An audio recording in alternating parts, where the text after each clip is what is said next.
Esse tópico é estequiometria. E o que é estequiometria? Que nome estranho, né? Na química, a estequiometria, ela nasceu com o Jeremias Richer. Por quê?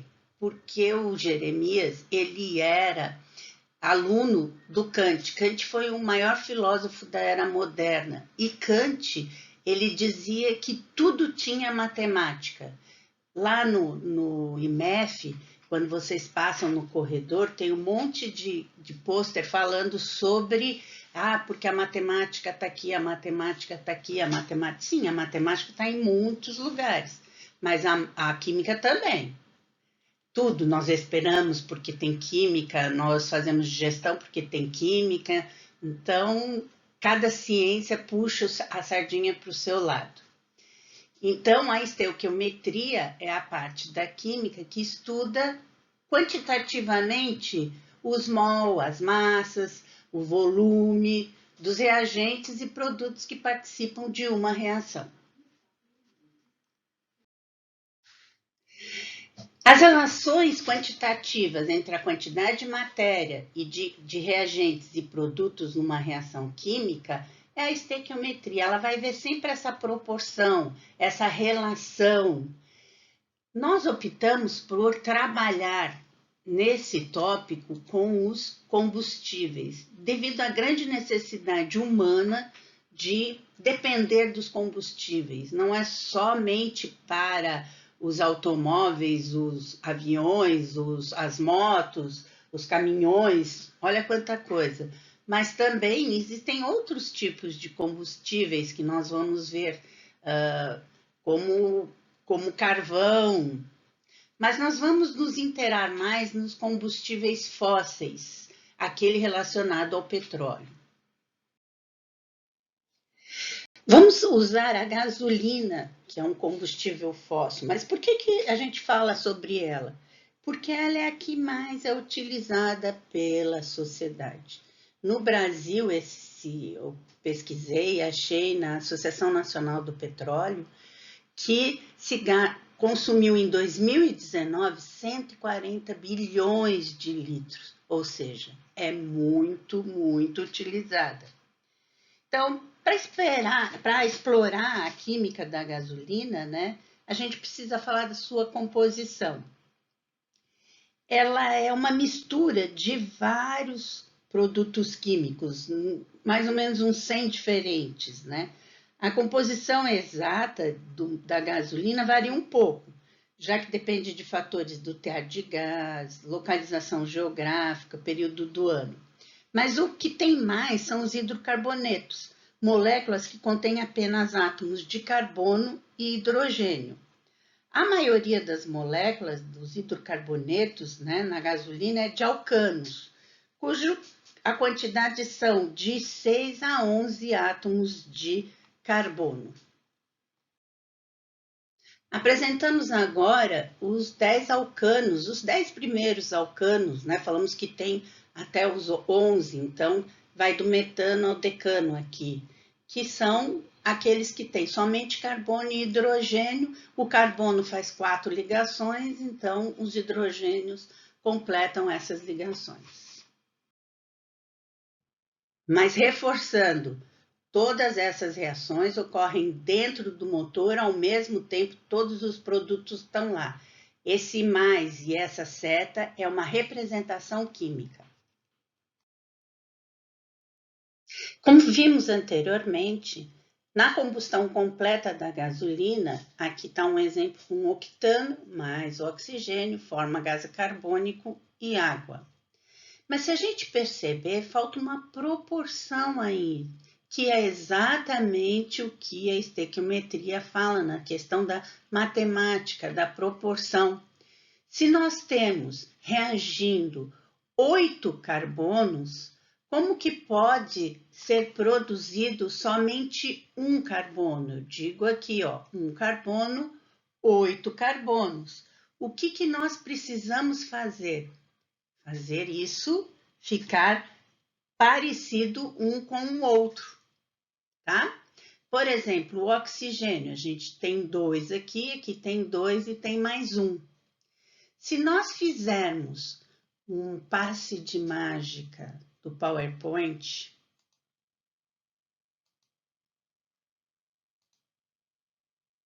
esse passe de mágica, vejam que a gente chama de balancear a reação. Esse número aqui na frente indica a quantidade de matéria, o número de mol, que significa isso aqui, que a proporção é 2 octano para 25 oxigênio, produzindo 16 unidades de matéria, né? 16 gás carbônico e 18 unidades de matéria de água. Então, a gente sempre tem que fazer essa relação, que é o balanceamento da reação. Na mesma forma, é a combustão incompleta. Vocês já devem ter visto filme, vários. Normalmente, filme mostra isso, que a pessoa vai se suicidar, liga o carro dentro de um lugar fechado, numa garagem fechada. O que mais ali vai fazer com que o problema seja sério é o monóxido de carbono. Claro que o gás carbônico também causa, excesso de gás carbônico também causa alguns problemas, mas principalmente falecimento é por monóxido de carbono. Agora vamos para conversas mais felizes. Também não está balanceado.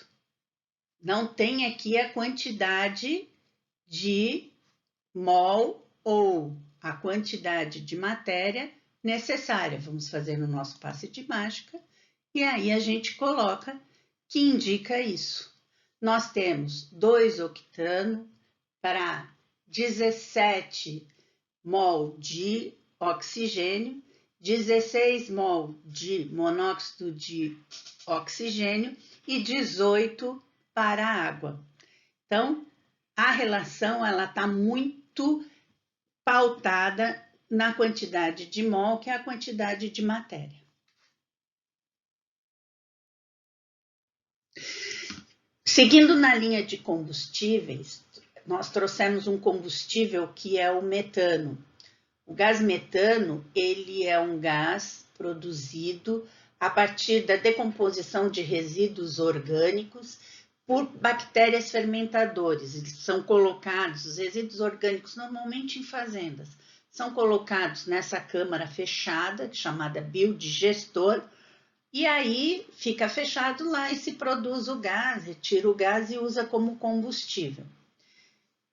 Nesse slide, nós estamos mostrando a combustão do metano e vamos falar sobre a proporção a partir desse modelo de reação. Vocês sabem que a combustão ela ocorre num espaço só, não está acontecendo de um lado metano com oxigênio e do outro lado gás carbônico e água. Tudo acontece no mesmo espaço e ao mesmo tempo. Então, o metano, quando ele é um combustível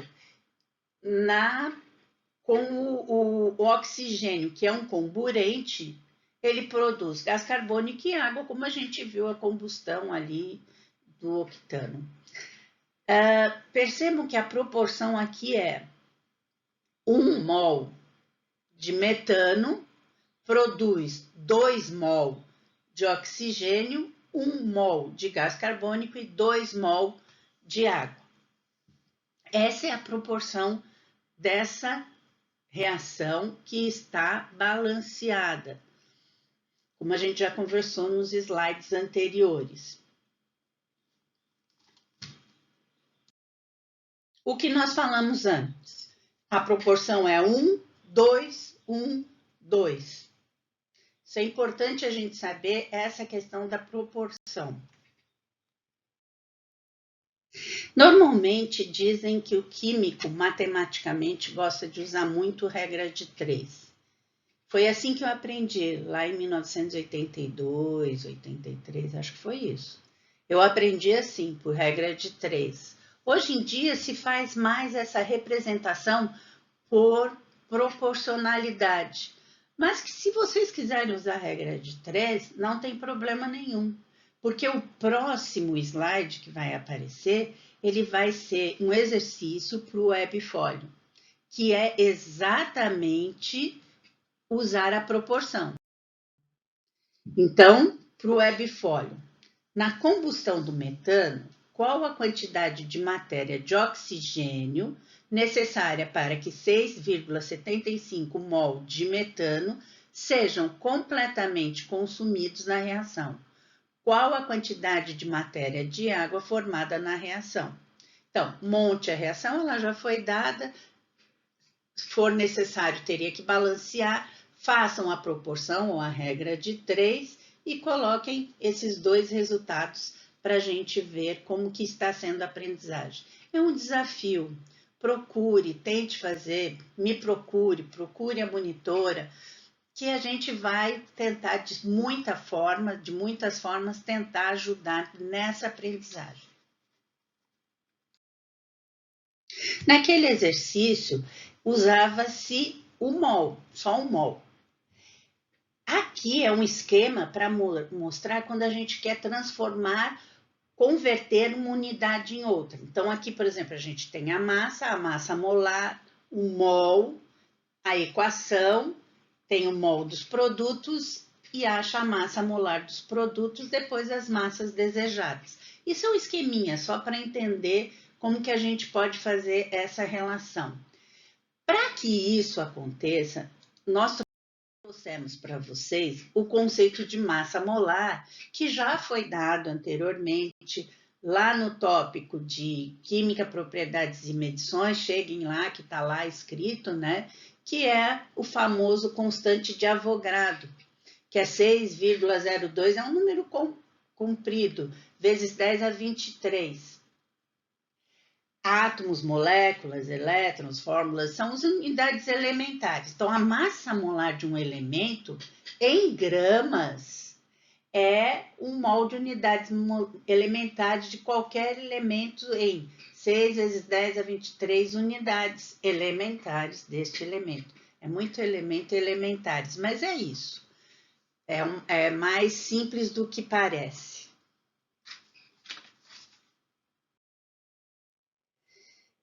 Mais um exercício para o webfólio. A base de combustão dos combustíveis fósseis está na reação entre o hidrogênio e o oxigênio para formar a água. Então, vocês vão ter que montar essa reação. Vão ter que balancear essa reação. Quantas gramas de água podem ser produzidos se o hidrogênio suficiente reage com 26 gramas de oxigênio? Calcule a massa de hidrogênio para produzir 29,2 gramas de água. Inicialmente, é importante perceber assim, que isso é um problema de estequiometria. Por quê? Tem dois sinais. Primeiro, pergunta quanto. Então, existe uma reação química. Precisamos fazer essa reação balanceada. Colocar a proporção molar entre a água e o oxigênio que reagiu. Aí, converte a massa de oxigênio que está em quantidade de matéria, em mol, para a massa. E aí depois usa a proporção molar entre o oxigênio e a água para fornecer a quantidade de matéria e aí a massa molar para se encontrar a massa molar da água produzida. Tá bem?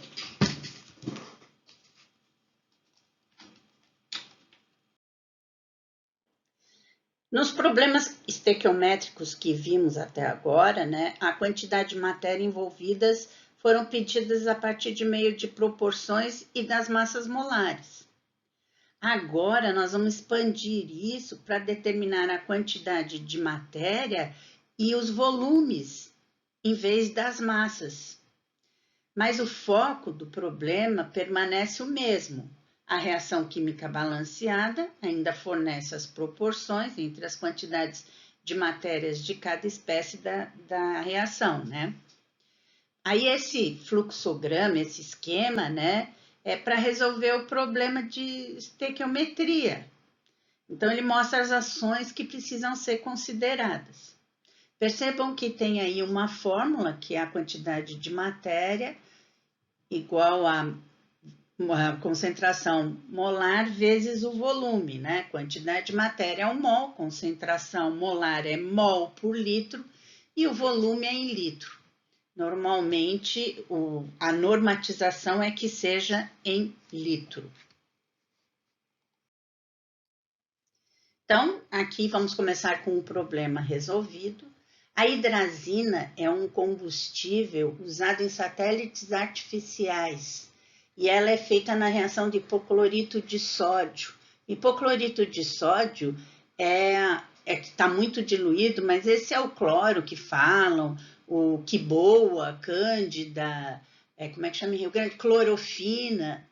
Então, na reação dele com a amônia, produz a hidrazina, o cloreto de sódio, que é o sal que tem muito no sal de cozinha, e água.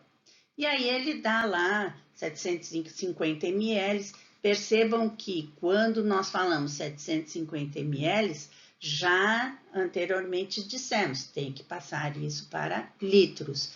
Fala do NaCl, essa é a concentração molar, foram misturados com amônia e quanto que de hidrazina vai ser produzido? Se o volume final da solução for 1,2, qual será a concentração em quantidade de matéria de hidrazina? Estou gaguejando. Vamos seguir os passos para resolver esse problema estequiométrico. Primeiro, converter 750 mililitros em litros. Se 1 litro tem 1.000 mililitros, fazendo a regra de 3, 750 dividido por 1.000 dá 0,75 litros. Depois nós vamos determinar a quantidade de matéria usando a fórmula. Então, quantidade de matéria, a concentração molar vezes o volume. Concentração molar 0,8, volume 0,75, achamos 0,6 de hipoclorito de sódio. 0,6 mol, que é a quantidade de matéria. Depois, usando a proporção molar, 1 mol de hidrazina é produzido por 1 mol de hipoclorito de sódio, ou 1 mol de hipoclorito de sódio produz 1 mol de hidrazina. Então, nessa quantidade aqui, nessa reação, nesses dados que foram dados, vocês vão ver que a relação é 1 por 1. Então, se eu tenho 0,6 mol de hipoclorito de sódio, eu vou ter 0,6 mol. Estou corrigindo, 0,6 mol de hidrazina. E aí, para a segunda parte do problema, a gente coloca a quantidade de matéria, o N, né, no numerador e o volume no denominador para achar a concentração. Faz a divisão, 0,6 dividido por 1,25, vamos achar 0,48 mol por litro de hidrazina. O gás hidrogênio também é um combustível, mas para se fazer o gás hidrogênio é muito difícil, a produção é muito complicada. Vejam aí, a gente faz a reação nesse exercício com o zinco e o ácido sulfúrico.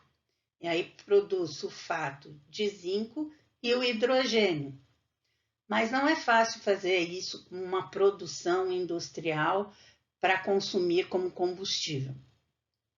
E a pergunta é, quantos gramas de gás hidrogênio podem ser preparados a partir de 25 mililitros de ácido sulfúrico?